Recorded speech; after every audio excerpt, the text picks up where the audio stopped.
자, 기출문제에서는 우리가 이론이 어떤 수준으로 출제되었는지, 자, 최신 기출문제 제45회 시험은 2021년도에 출제되었던 문제입니다.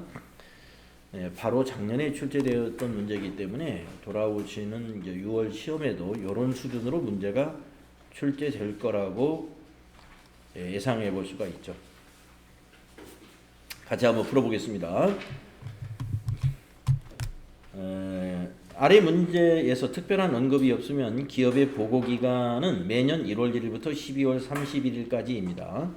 또한 기업은 일반 회계 기준 및 관련 세법을 계속적으로 적용하고 있다고 가정하고 물음에 가장 합당한 답을 고르기 바랍니다. 이렇게 됐습니다.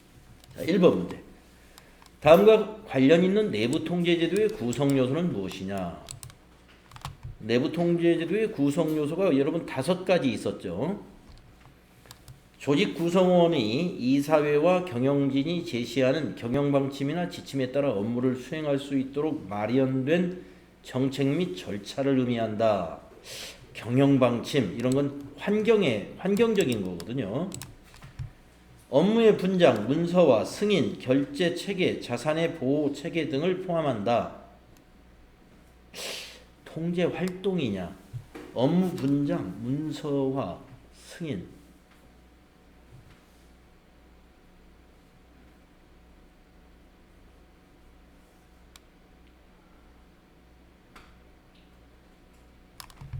네, 요거는 이런 경영방침이나 이런 그 절차나 정책을 의미하는 것은 우리가 통제 활동이라고 봐야 되겠네요. 통제 활동, 환경적인 것이라기보다는 이게 업무 분장, 문서화, 승인, 자산의 보호 체계, 요게 위에 거는 약간 그 통제 환경적인 건데 밑에 있는 거 업무의 분장이라든가 문서화라든가 결제 체계라든가 이런 것은 실제 우리 통제 활동에 해당이 됩니다. 그래서 경영진의 어떤 그 경영진의 경영 방침이라든가 또는 그 이념이라든가 이런 것들은 통제 환경적인 요소인데 밑에 보니까 업무 분장, 문서화, 승인 이런 부분은 통제 활동이에요. 약간의 통제 환경이 좀 윗부분에 섞여 있었는데 그래서 답은 1번 되겠습니다. 다음에 2번. 다음은 주식회사 한공의 12월 중 상품 매매 자료이다. 재고자산의 평가 방법을 총평균법으로 적용한 경우 기말 재고는 얼마냐? 이런 수준의 문제는 FAT 1급에서도 나옵니다. 그렇죠? 똑같이 나올 수 있어요. FAT 1급에서도. 자, 총평균법이라 하는 것은요. 무조건 평균 단가를 먼저 구하세요. 그리고 기말 재고 수량에다가 그 평균 단가를 곱하기 하세요. 자, 그러면 평균 단가는 뭘로 구하냐면요. 매출 빼고 평균 단가를 구하면 돼요.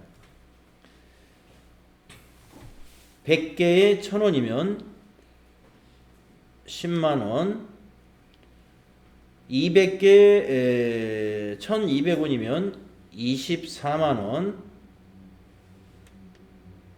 곱하기 해보는 거죠. 그 다음에 27일날 200개 1,400원 28만원. 자, 금액의 합계를 먼저 구합니다. 2에 하나 올라가고 62만원이죠. 금액의 합계 62만원, 수량의 합계는요 500개, 200개, 200개, 100개니까 자, 62만원을 500개로 한번 나눠보세요. 평균 단가 나오죠? 예, 1240원이라고 하는 평균 단가가 산출이 됩니다. 1240원. 자, 이게 평균 단가입니다. 여기에다가 재고 수량을 곱하면 재고 금액이 돼요. 자, 500개에서 150개를 팔았기 때문에 350개가 재고죠. 그래서 곱하기 350개 하면 됩니다. 1240원 곱하기 350개. 43만 4천원이 되겠네요. 2번이 있습니다. 답이 2번에 있습니다. 그래서 먼저 평균 단가를 구한 다음에 재고 수량을 곱하기 해주면 재고 금액이 나오는 거죠. 만약에 이 문제를 살짝 바꿔서 총평균법을 적용한 경우 매출 원가가 얼마냐 이렇게 문제를 낼 수도 있어요. 그러면 1240원에다가 재고를 곱한 게 아니라 매출 수량을 곱해줘요. 곱하기 150개 하면은 그것이 뭐예요? 매출 원가가 되는 거예요. 1240원 곱하기 150개 하면은 매출 원가. 재고 수량 350개를 곱하기 하면 재고 금액. 총평균법 간단합니다. 평균법이니까 평균 단가를 먼저 구한다. 세 번째 문제. 다음은 기말 시점에 주식회사 항공이 보유하고 있는 자산의 일부 내역이다. 재무상태표에 표시될 현금이 현금성 자산은 얼마냐. 이것 또한 FAT 1급에도 나올 수 있는 편안한 문제입니다. 지폐 해당되죠? 당좌예금 현금성 자산이죠? 자기합수표 현금이죠? 단기대여금은 말이죠. 1년 이내에 해당이 되기 때문에 이건 현금성 자산이 아니에요. 당좌 자산이 있죠. 외상매출금 아니죠. 2년 후 만기가 되는 정기적금 아닙니다. 취득시 만기가 3개월 이내이어야 되죠. 여기까지만 더하면 되겠습니다. 현금성 자산은 140만원 2번이네요. 2번이다. 다음 네 번째 문제 보겠습니다. 다음은 주식회사 한공의 2022년 매출채권 및 대손충당금 관련 자료입니다. 2022년 결산 시 대손충당금에 대한 회계 처리로 옳은 것은? 이 문제 우리 연습 많이 했죠. 기초 매출채권이 800, 기초 대손충당금이 8만원인 데이터가 있고, 두 번째 데이터는 회수불능 외상매출금의 대손 처리를 5만원 했습니다. 이때 대손충당금이 이제 3만원으로 줄었겠네요. 두 번째 분기에 의해서 대손충당금이 이 잔액이 결산분기하고 관련이 있기 때문에 체크했습니다. 3만원으로 줄어들었어요. 다음에 기말 매출채권은 600만원이고요. 대손 추정을 1% 보충법으로 한다 이거예요. 자, 기말 매출채권 600만원의 1%는 6만원입니다. 6만원을 대손충당금으로 설정하는 분계가 필요한데 기설정된 3만원이 있으므로 3만원만 추가 설정하는 회계 처리를 해야 되겠죠.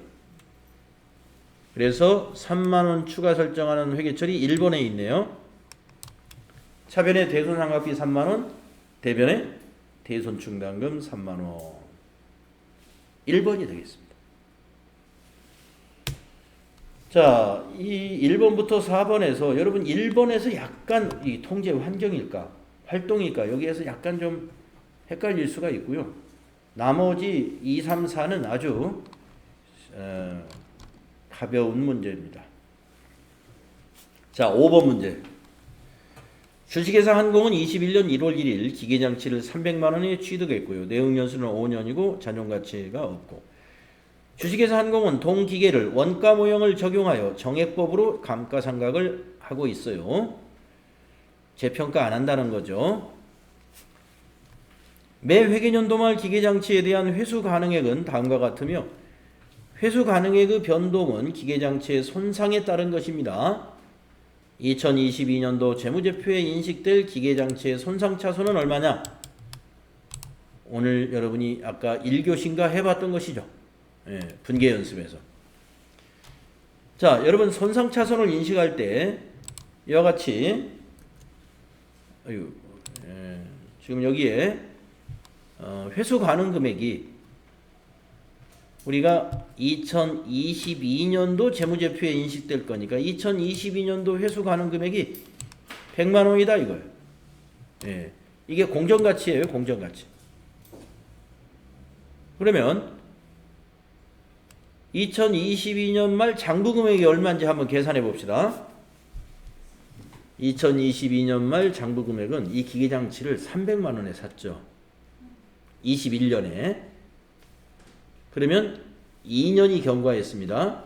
2년분 감가상각을 한번 해볼게요. 내용연수 5년 정액법이죠. 그러면 300만 원을 5로 나눠보니까 1년에 60만 원인가요? 네. 그럼 120만 원이네요. 감가상각 누계액이. 감누가 2년분이 120만 원입니다. 그러면 장부 금액이 나오죠. 180이죠. 장부 금액이 180인데 회수 가능액이 100만 원이다. 이런 말씀이 되겠죠. 네. 따라서 80만 원 차이가 80만 원 나죠. 그래서 기계장치의 손상차손은 80만 원이다. 이렇게 계산이 되는 거예요. 장부 금액을 산출하는 거예요. 장부 금액. 그래서 장부 금액과 회수 가능 금액을 비교하는 거고요. 네, 이 회수 가능 금액은 공정가치죠. 그래서 우리가 앞 시간에서 어떤 문제 풀 때, 연습할 때 회수 가능액이 두 가지가 나올 수 있어요. 사용가치와 공정가치. 이럴 때는 맥스, 큰 값을 적용해라 라고 말씀을 드렸습니다. 그래서 80만 원 계산할 수 있으면 되겠어요.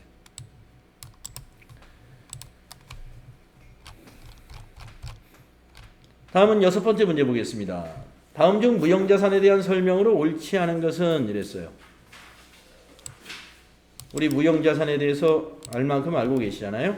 자, 1번 무형자산에 대한 지출로서 과거 회계연도의 재무제표나 중간 재무제표에서 비용으로 인식한 금액 지출은 그 후의 기간에 무형자산을 원가로 인식할 수 없다. 그렇죠. 예. 비용으로 지출한 것을 다시 자산으로 잡아야 될 이유가 있나요? 맞습니다. 없다. 다음에 2번 무형자산의 상각은 독점적 배타적인 권리를 부여하고 있는 법령이나 계약에 정해진 경우를 제외하고는 20년을 초과할 수 없다. 맞죠? 3번 무형자산의 상각은 자산이 사용 가능한 때부터 시작한다. 맞죠? 네. 4번 무형자산은 정액법으로 상각하는 것을 원칙으로 한다. 정액법으로 상각하는 게 원칙이 아닙니다. 정액법, 정률법 또는 뭐 여러 가지 생산량 비례법이라든가 연수합계법이라든가 그걸 자유롭게 선택해서 적절한 것을 선택해서 쓰는 건데 다만 적절한 상각 방법을 선택할 수 없을 때는 정액법을 쓴다. 이렇게 되어 있어요. 정액법으로 상각하는 게 원칙이라는 것은 아닙니다. 그래서 4번이 틀렸습니다. 옳지 않은 것은 4번. 적절한 상각 방법을 정할 수 없을 때 정액법을 정하라. 그렇게 되어 있어요. 정할 수 없을 때 정액법을 해라. 다음에 7번 보겠습니다. 다음 상황에 따라 주식회사 한공이 22년에 인식할 수익은 얼마입니까? 자, 주식회사 한공은 2022년 초에 액면금액 10,000원의 상품권 100매를 한 매당 9,000원에 할인 발행하였으며 22년 말까지 상품권은 70매가 사용이 되었습니다. 사용된 게 수익이에요. 우리가 상품권 판매를 수익으로 인식하지 않죠? 부채로 인식하잖아요. 부채로. 그 상품권이 사용이 되면 상품하고 교환이 되죠. 그때 상품 매출로 수익으로 인식하는 거예요. 자, 그러면 70매면 한 매당 얼마짜리예요? 9,000원짜리. 요게 상품 매출입니다. 교환한 거. 그래서 9,000원 곱하기 70매 63만 원 되겠네요. 여러분 아시죠? 상품권을 팔 때는 선수금이라는 부채로 처리합니다. 수익으로 인식하지 않고 그 상품권과 상품을 교환할 때 수익으로 인식하는 거예요. 상품 매출로. 그래서 70매를 매출로 잡아야 돼요. 2번이 되겠네요. 다음 8번. 주식회사 한공이 22년 3월에 A사 주식 전부를 95,000원에 처분했다. 다음 설명 중 옳은 것은? 자, 전부를 95,000원에 처분했다는 거예요. 자, 21년 8월 1일 날 A사 주식을 85,000원에 취득을 했군요. 장기 투자 목적이면 매도 가능 증권이죠. 21년 말에 A사 주식의 공정 가치가 88,000원으로 3,000원 올랐습니다. 네. 그러면 이제 옳은 것을 찾아라는 거예요. 옳은 거. 1번부터 보겠습니다. 21년 손익계산서에 A 주식의 평가와 관련하여 이익 3,000원을 기록한다. 틀렸죠. 우리가 매도 가능 증권은 이익이라고 안 하죠. 예, 기타 포괄 손익 누계액이죠. 예, 이익으로 기록하지 않습니다. 물론 개정 과목은 매도 가능 증권 평가 이익이죠. 그러나 이건 수익이 아니다. 다음에 2번은 어떤 문제, 어떤 보기인가요? 21년 재무상태표에 A 주식의 평가와 관련하여 이익잉여금도 아니죠. 기타 포괄 손익 누계액이에요. 재무상태표에 기타 포괄 손익 누계액. 아까 1번은 손익계산서로 간다고 그러니까 틀렸고 2번은 재무상태표까지는 맞았어요. 그런데 이익잉여금이 아니고 기타 포괄 손익 누계액. 틀린 거고. 3번 22년 손익계산서에 A 주식의 처분과 관련하여 이익 10,000원이 기록된다. 자, 처분된 거는 매도 가능 증권도 이익으로 기록이 됩니다. 자, 매도 가능 증권 처분 이익은요, 최초에 얼마에 샀느냐 에다가 마지막에 얼마에 팔았느냐 요렇게 비교하면 그게 처분 이익인지 손실인지 바로 계산돼요. 자, A사 주식을 8월 1일 날 21년 8월 1일 날 85,000원에 취득을 했었고 중간에 평가를 21년 말에 했지만 처분 이익이나 손실을 구할 때는 평가한 거 보지 마시고 처분한 금액을 바로 비교하세요. 95,000원에 팔았죠? 맞습니다. 3번. 10,000원이 매도 가능 증권 처분 이익으로 기록됩니다. 4번 22년 재무상태표에 A 주식 처분과 관련하여 이익잉여금 처분과 관련된 건 자본이 아니에요. 수익입니다. 바로 처분이익은 그래서 아니다. 이익잉여금 아니에요. 그냥 손익계산서에 매도 가능 증권 처분이익으로 갑니다.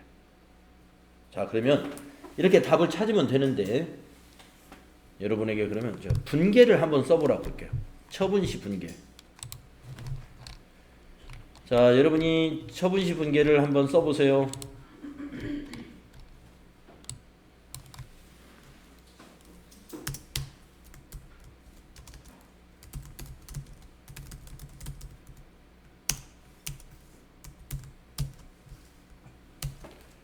현금으로 받았다고 보겠습니다.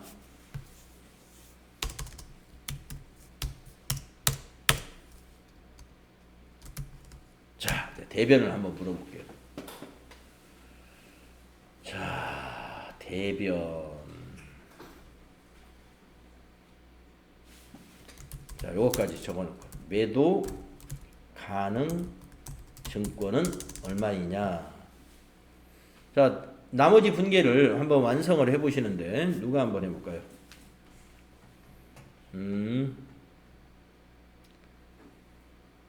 자, 자원에서 한번 하실 분. 아는 대로 말씀해 보세요. 대변에 일단 매도 가능 증권부터 한번 채워보실래요? 얼마입니까? 88,000원. 아니요, 88,000원이에요. 예, 왜 그러냐면요. 이게 지금 매도하는 시점, 처분하는 시점에 작년도 공정가치로 이미 평가가 되어 있거든요. 매도하는 증권이. 그것을 갖다 팔았기 때문에 매도 가능 증권을 85,000원을 하면 안 돼요. 88,000원이 됩니다. 자, 그런데 매도 가능 증권을 팔면서 전기에 85,000원에서 88,000원으로 평가하면서 매도 가능 증권 평가 이익이 3,000원이 존재하잖아요. 매도 가능 증권 평가 이익이 대변에서 발생한 거거든요. 그러면 이거 이제 매도 가능 증권 오늘 처분했기 때문에 차변에다가 없애줘야 돼요. 요게 이제 여러분이 놓치기 쉬운 분계예요. 차변에 오는 게 매도 가능 증권 평가 이익 3,000원을 차변에서 상계시켜주는 거. 요것만 잘 자리를 잡으면 이 분계에 성공합니다.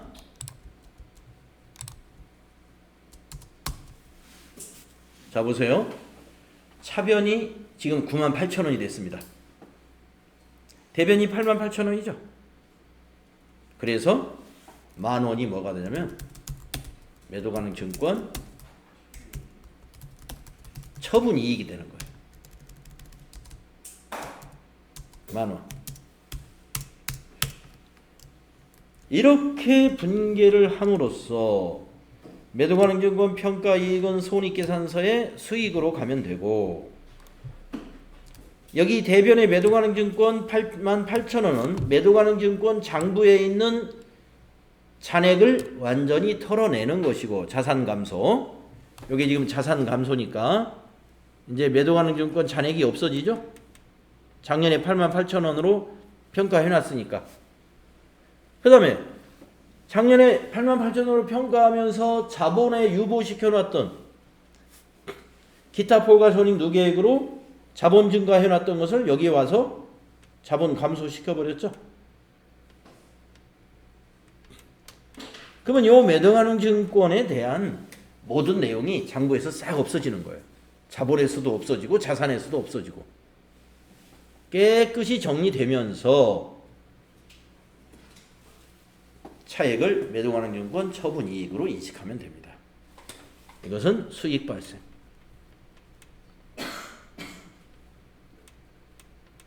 이것은 수익 발생. 매도 가능 증권 처분 시 회계 처리가 말이죠.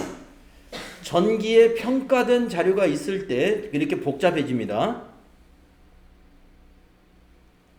그래서 이 분계는 할 줄 알아야 되고요. 다만 8번 문제처럼 보기 3번에 처분이익이 10,000원이다. 이게 맞냐 안 맞냐 요걸 판단할 때는 이 평가한 거, 공정가치로 평가한 거는 다 빼고 생각하시면 돼. 처음에 얼마에 사가지고 마지막에 얼마에 팔았는가 요렇게 바로 직접 비교하셔가지고 10,000원 비싸게 팔았구나. 그것이 바로 수익 발생 매도 가능 증권 처분 이익으로 손익계산서로 간다는 거.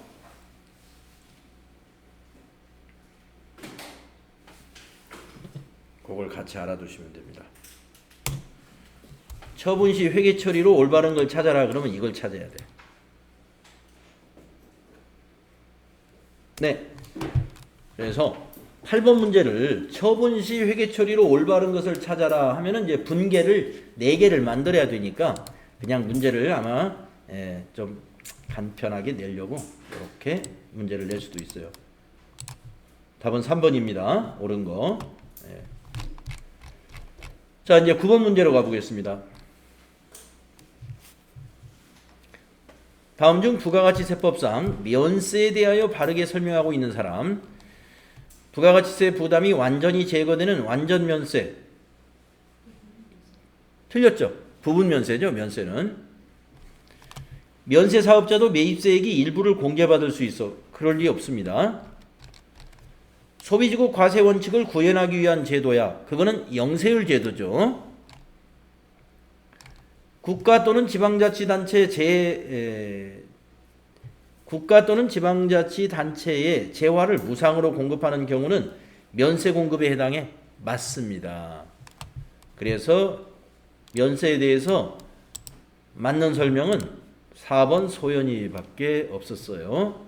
답은 4번이 되겠습니다. 다음에 10번 문제 보겠습니다.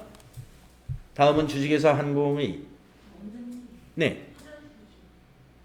그럴까요? 자, 계속해서 10번 설명드리겠습니다. 다음은 주식회사 한공의 의류 제조업의 2022년 제1기 매입세액의 내역입니다. 이를 토대로 부가가치세 신고 시 매출세액에서 공제받을 수 있는 매입세액을 계산하면 얼마인가? 공제받을 수 있는 매입세액. 단 세금 계산은 적법하게 수령하였습니다. 라는 문제죠. 가번 보겠습니다. 당해 과세기간에 매입하여 아직 사용하지 않은 원단 매입세액이다. 사용했던 사용하지 않았던 매입을 했으면 매입세 공제 받을 수 있는 겁니다. 다음에 나번 공장 건물 리모델링 관련 매입세 공제 받을 수 있죠. 다번 업무용 승용차 2000cc 차량 유지에 관련된 매입세액은 공제 안 되죠. 거래처 접대 관련 매입세액 공제 안 되겠습니다. 그래서 1200만 원 1번 10번은 1번이 답이 되겠네요. 부가가치세 문제 10번 해봤고, 다음 11번 다음 중 부가가치세법상 대손세 공제에 대한 설명으로 옳은 것은 1번 대손이 확정된 날이 속하는 애정신고기간 또는 확정신고기간의 매출세액에서 대손세액을 공제한다. 여기가 틀렸죠. 애정신고기간에는 대손세액 공제 신고를 하지 않습니다. 확정신고 때만 해요. 1번은 틀렸고 옳은 거 찾는 거니까 1번은 아직 답이 아니고, 2번 대손세액은 대손금액의 100분의 10으로 한다. 아니죠. 네, 대손세액은 대손금액을 나눠야죠. 대손세액에서 110분의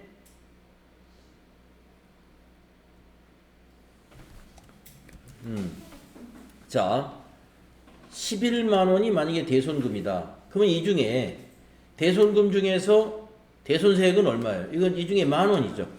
만 원을 어떻게 구해야 될까요? 대손금액 11만 원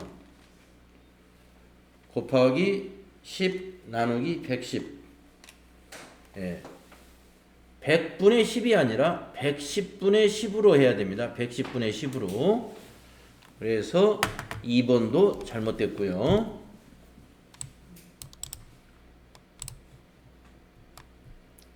다음 3번.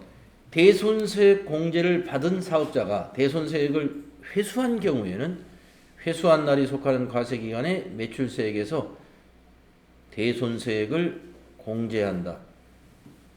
대손세액을 공제받은 자가 대손세액을 회수하게 되면은 매출세액에서 대손세액을 또 공제합니까? 아니죠. 매출세액회사가 대손세액을 추가로 우리가 다시 납부해야 되잖아요.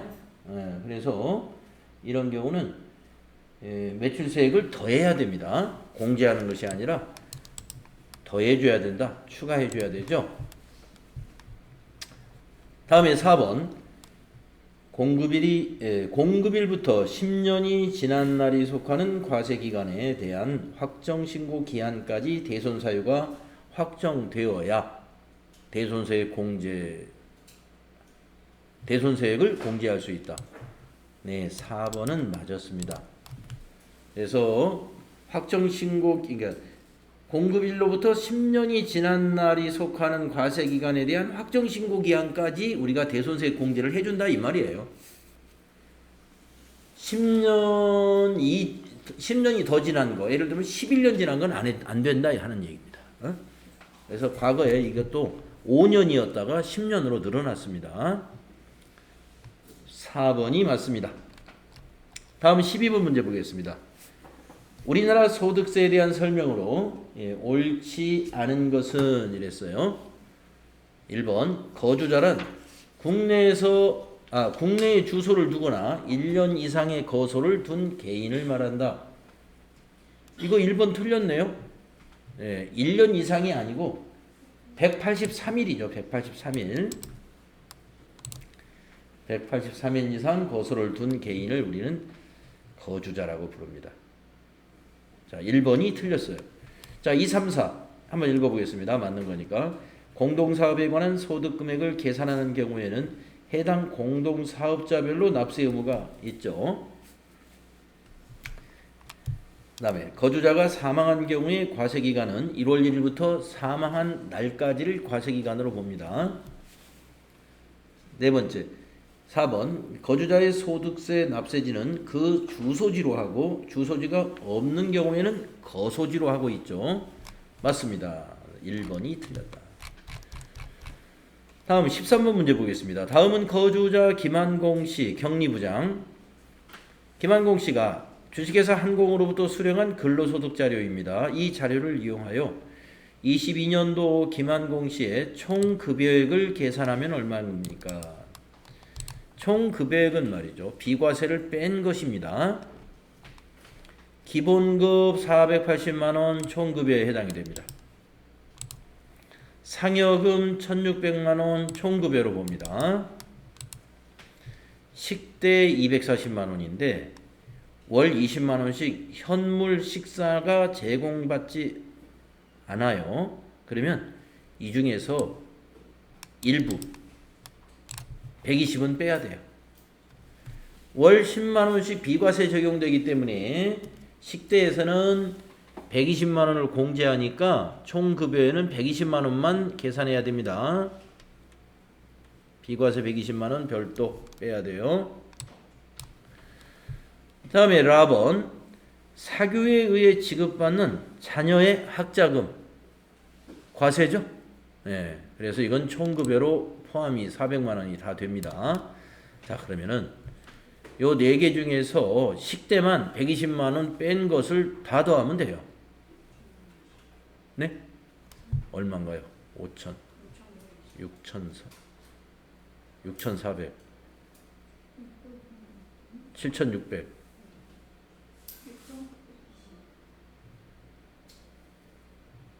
5천 5에다가 6,400 이 두 개만 돼도 6,400 아 이게 120이구나 6,520 응? 6,920 나옵니까? 예. 요거 다 4개 이게 더하면 됩니다. 그래서 답은 3번이다 하는 겁니다. 다음에 14번 거주자 김한공 씨와 생계를 같이 하는 동거 가족의 현황은 다음과 같습니다. 이 자료를 이용하여 22년도 종합소득과세 표준 계산 시에 공제 가능한 인적 공제액을 계산하면 얼마냐? 이거 연습 많이 했죠 우리가. 네. 이런 문제 놓치지 맙시다. 자, 먼저 기본공제 대상자를 동그라미 치세요. 네. 자, 먼저 본인부터 쳐야 돼요. 여기 김한공 본인 한 사람. 그 다음에 이제 아내가 사업소득 금액이 500만 원 있으면 안 되겠네요. 아내는 부친, 네, 부친 동그라미 치고 장남 소득이 없어요. 네. 그렇지만 나이가 안 되는군요. 장애인은 나이를 안 보죠. 네, 동그라미. 장녀 동그라미.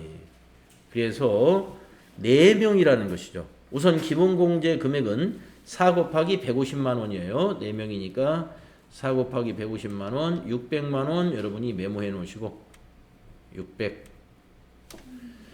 그 다음에 이제 추가 공제를 계산해야 됩니다.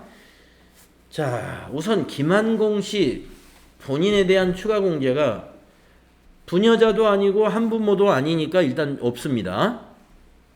그 다음에 부친은 경로우대 100만 원 있겠네요. 장남은 장애인 200만 원 있겠네요. 장녀는 없죠. 예, 그래서 추가 공제 300을 더해 줍니다. 600 더하기 300이 답이 되겠죠. 그래서 3번 900만 원이 답이 된다. 인적공제 구하는 문제는 과거에도 출제가 한 문제씩 계속 나오는 편입니다. 그래서 연습을 잘 해둬야 되겠다. 다음에 15번 문제 보겠습니다. 다음 중 소득세법상 일용근로소득에 대한 설명으로 옳은 것은 이랬어요. 여러분들 일용근로소득에 대해서 잘 알죠? 1번 근로소득 공제가 적용되지 않아요? 예. 얼마씩 적용되죠? 하루에? 네, 15만 원씩 적용됩니다. 틀렸고요. 2번 원천징수로서 과세를 종결하죠? 네, 2번이 옳은 것입니다.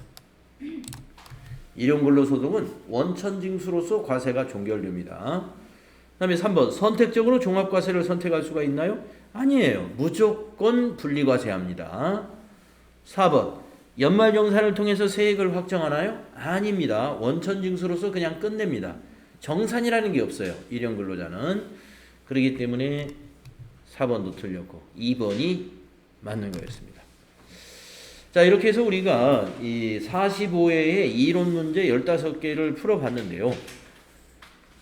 제가 보기에는 이 정도 수준이면은 평균적인 그 난이도 이하로 좀 나왔다. 네, 그렇게 까다로운 문제가 보이지가 않았어요. 우리가 이 까다로운 문제가 한두 개만 끼어 있어도 이게 갑자기 어렵다는 느낌이 딱 오는 건데 문제들이 전체적으로 무난했습니다. 그래서 여러분이 거의 다 13개 정도는 다 맞췄을 것 같아요.